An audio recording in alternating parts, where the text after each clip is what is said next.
Good morning, everyone, and welcome to the Climate Action Talk tent.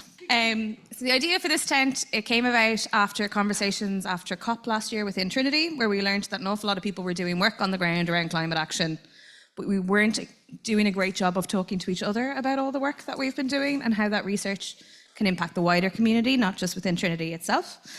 So for today, we have a series of talks and panels. They all follow a fairly similar format of each speaker will present their work for about 5 minutes, and then we'll have a quick Q&A and we'll invite questions from the audience.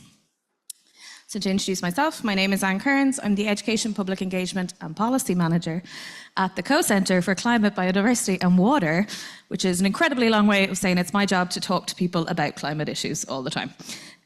So on that note, I want to just set some kind of guidelines. So we recognise that climate action and the multitude of ways in which you can address climate action and all the various global crises we're facing can be challenging and can be upsetting and can be conflicting.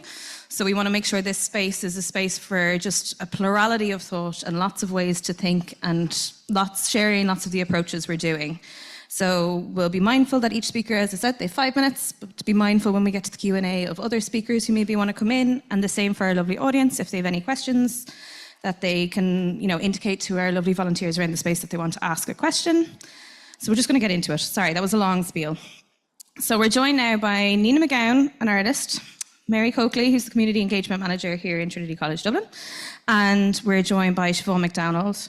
So Siobhan is an artist in resident in the School of Botany, and she's going to talk about her work on the Terraform project and the upcoming STARTS project, Water and Port Perceptions, which is going to be based in Dublin Port. And Nina and Mary together, you have a project called House on the Beach, which you're going to talk about as well, which is to do with, well, you can tell us all what it's to do with. So I think I've Nina up first. Nina, if you want to start talking about your work first, maybe, is that the easiest? Okay. My name's Nina, I'm an artist. I work in sculpture and I work around, I use the body as a listening tool. I try to get around language, so I want people in experiencing my work to have emotional connections with the piece itself. So I tend to work at scale or put objects in odd situations. So for House on the Beach, it does what it says on the tin. There's 2 pieces. It's basically a physical art object in the psychological space and physical space of the beach. It's broadly conceptually accessible for the widest audience possible. So anybody from a kid to somebody who'd be academically involved in reading artworks can get something out of this, multi-layered. And actually, speaking of kids, one of the first things they might draw is a house, because they recognize that as a place of sanctuary and of safety and family and of all the things that we cherish. And so to see a house in a place of peril on a beach like this, I suppose, really is one of the cruxes of the work. So what we're looking at here is, I should say there's 2 houses going to be on 2 beaches. It's a cross-border piece. It's funded by the Department of the Environment, the Creative Ireland Climate Action Fund, and we have 2 identical houses going to be sited concurrently on 2 beaches, one the north of Ireland, one the south. So at the moment we have our southern site, and it's an interesting space. As you can see here, it's in the estuary of Wexford town where the river comes out, and it'll be at the southern point where you can see the Rosslare lifeboat memorial. And this particular site is interesting because it's seen such a huge amount of coastal erosion. If we skip to the next slide there, I can show you.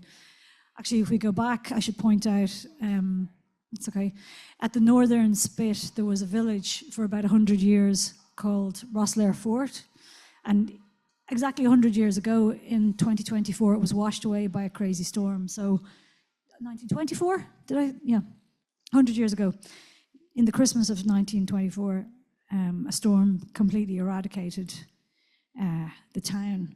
So, and this is the town that was there. They had a lifeboat station, they had a lighthouse, there was a fishing village. So that's completely gone now. So if we skip to the next slide, this is the work that we're going to site on that beach, and it's quite a large scale house of about 35 foot across the front, about 18 foot high. So it'll be very impactful. And the nature of the piece is that you'll go right up to it and you'll be able to experience the work.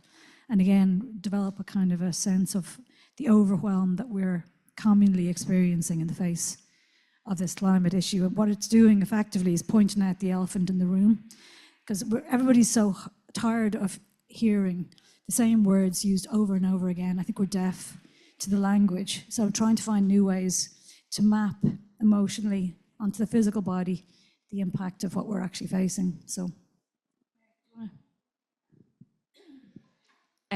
Yeah, so I guess how I'm involved, or why are Trinity doing this, I met Nina through another Creative Ireland climate action project in 2020 called Rising, where we worked with local residents around Ringsend, Pearse Street, the canal, or the Docklands, sorry, on issues of importance to them regarding climate. And Nina lives in the area, and we put on a performance working with Broken Talkers, the artists. We facilitated a piece in the Lear Theatre for 2 nights.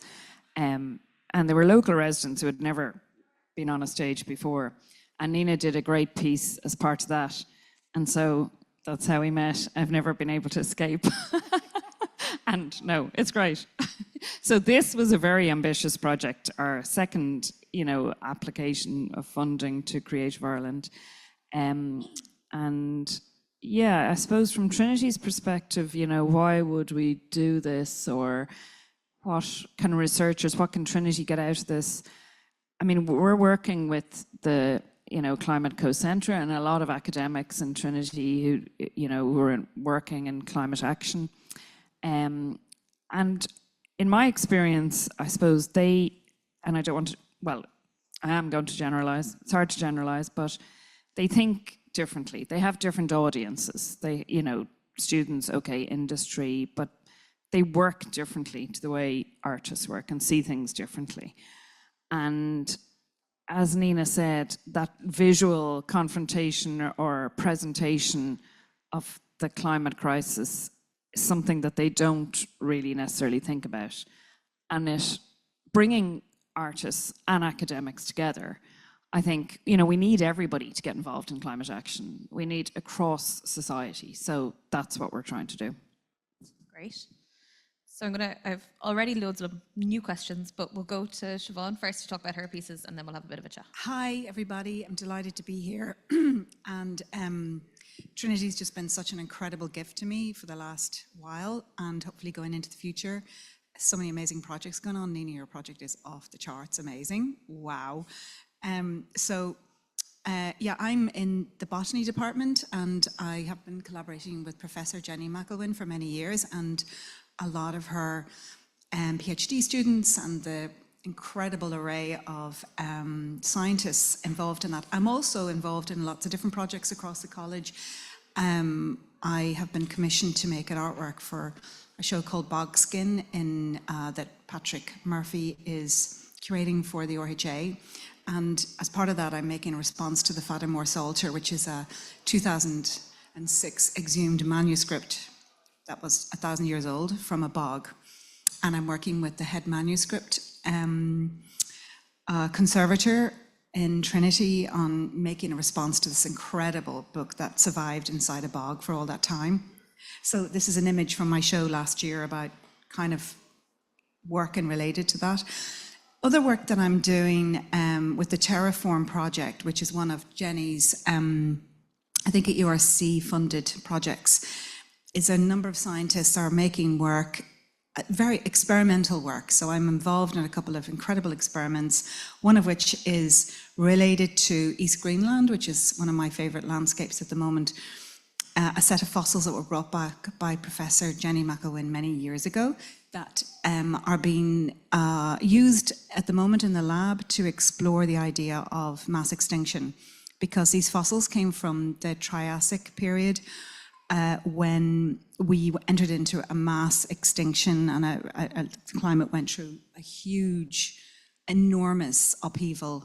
And in relation to looking at that, I'm interested as an artist in creating a portal of thinking about our own time, this time of great fragility we're entering into now, because the work that they're doing is looking at how the Earth can actually adapt.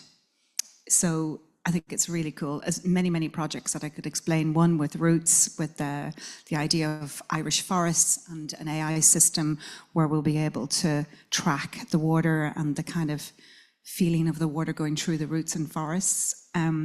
Just so many things to tell you, but I'm on 5 minutes here. So this is my current work that I've just been awarded with the START International project across Europe. And it's the whole idea of this is to look at ports and water systems across Europe and how they're connected in terms of how cityscapes are changing, how as sea level rise is happening, but the infrastructure of ports in themselves, how they function.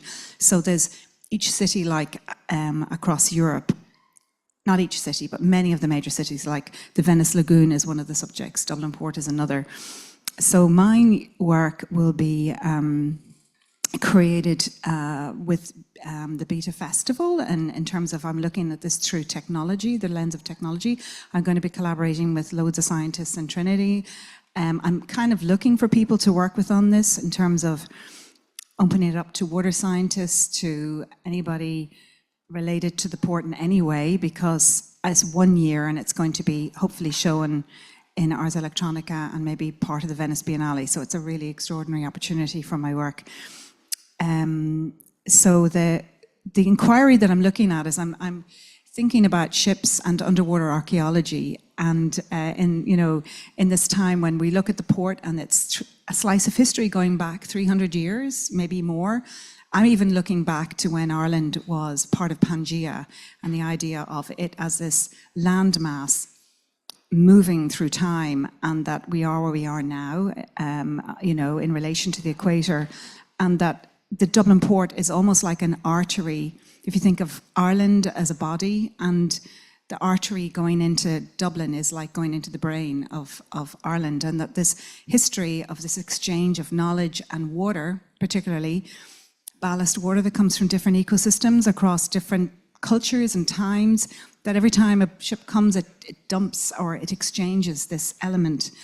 And in the underwater archaeology, there's about 300 years of dredging of parts of different boats from different forests, from different woods, from different times that are in our waters. And so at the moment, all these Viking ships that are coming up across the coast that are showing themselves in the beautiful photography that's happening in the Customs House with the underwater archaeologists who are showing the imprint of these beautiful boats is the starting point for this work.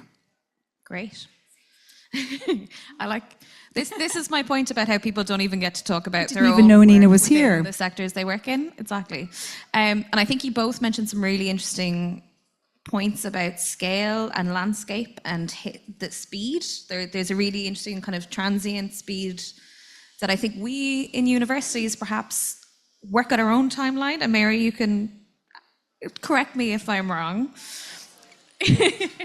So I think there's a really lovely conversation that happens between different concept of time and space. And being in an institute this big where your landscape doesn't change very often, to the likes of artists like you, who your audience changes all the time, your landscape changes all the time. Like there's a lovely kind of crossover that happens between those two things.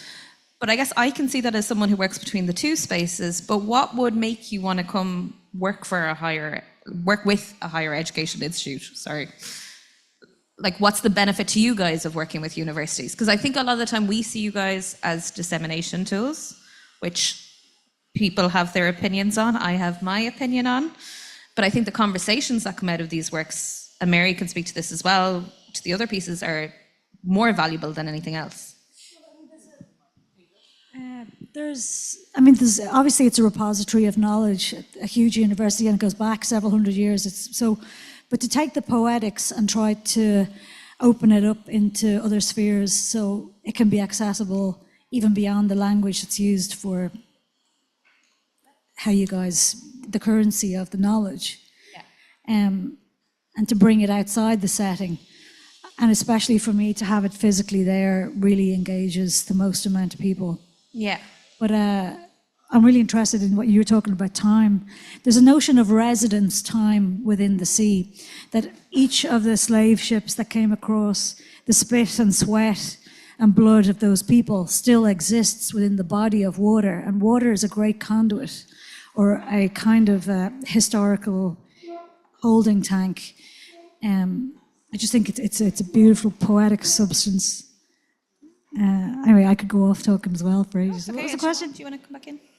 Yeah, no, I agree with you. We have loads to talk about. In response to your question, Anne, why would I want to come? I mean, why would you not want to come to Trinity?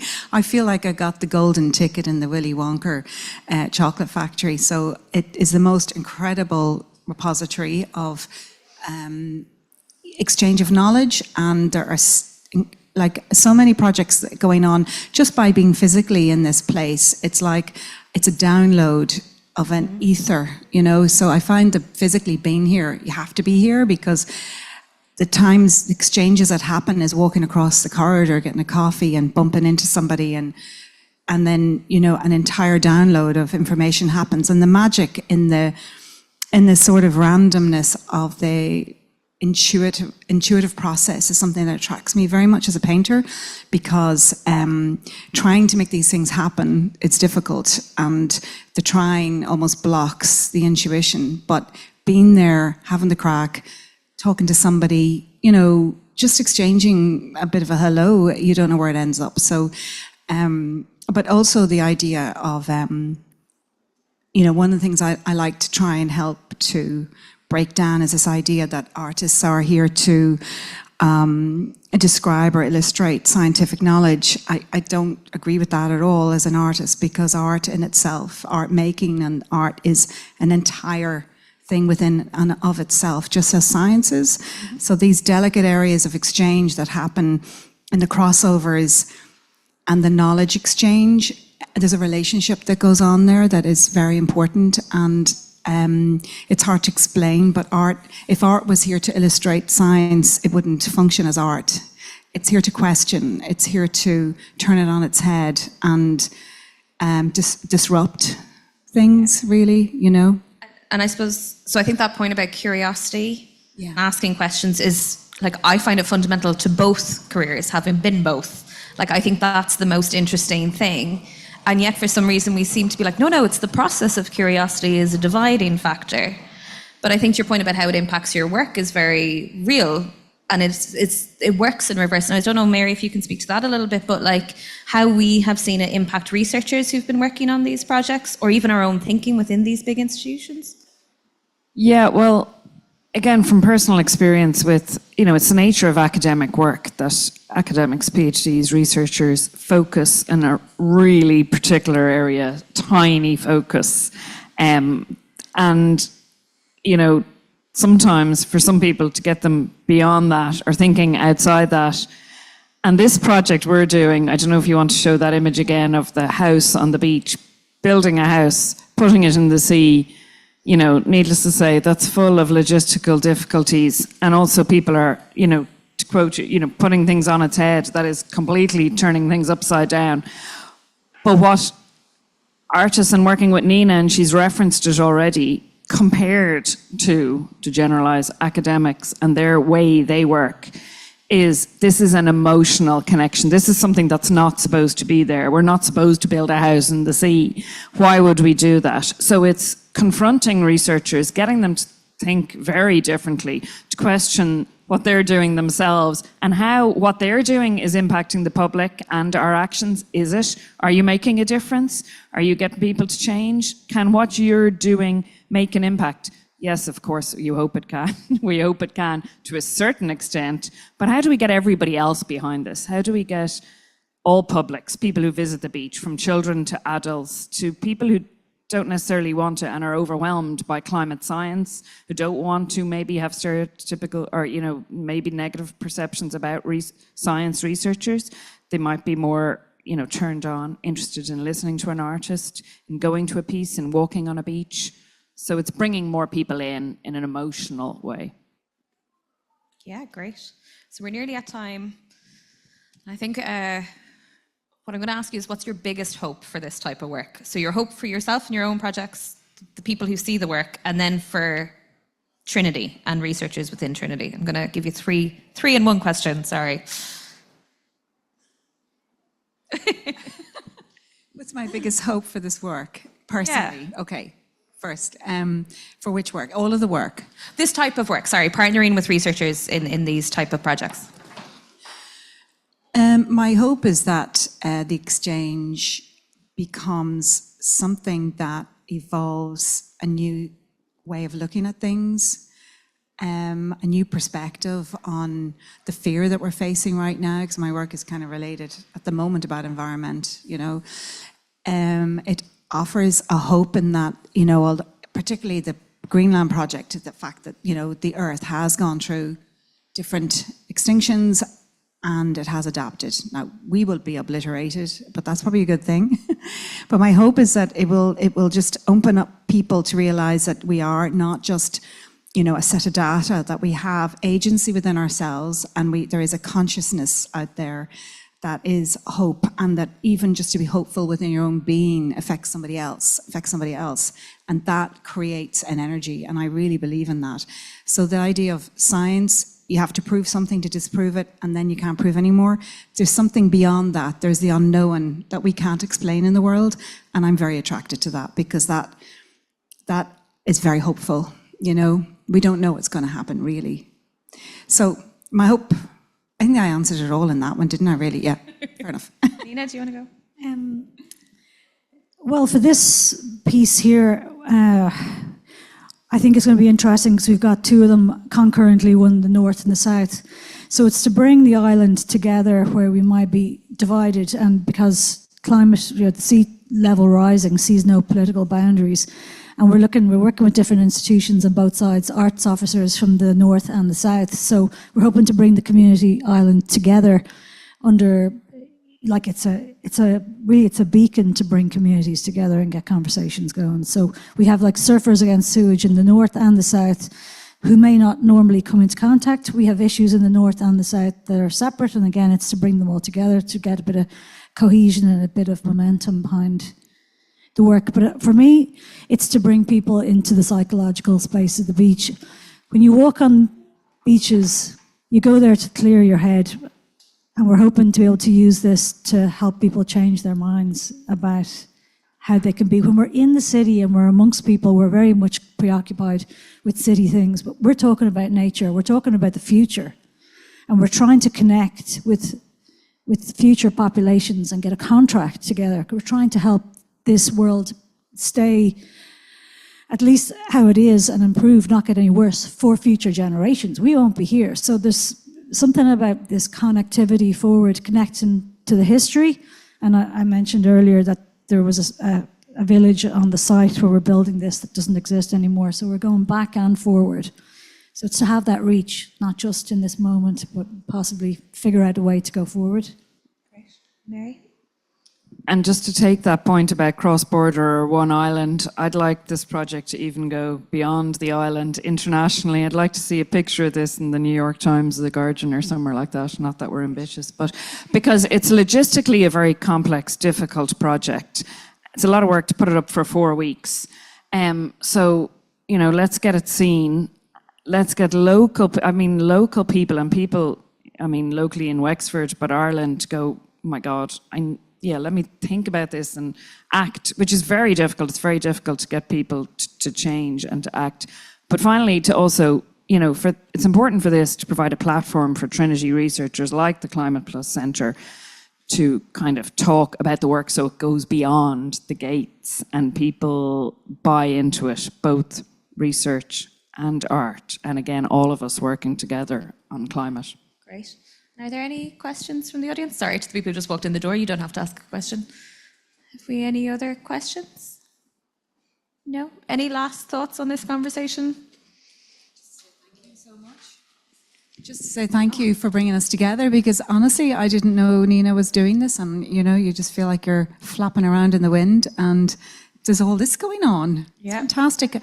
And there's a lovely synergy between, you know, the works in a way, so it's fantastic. Well, thank you to our lovely speakers.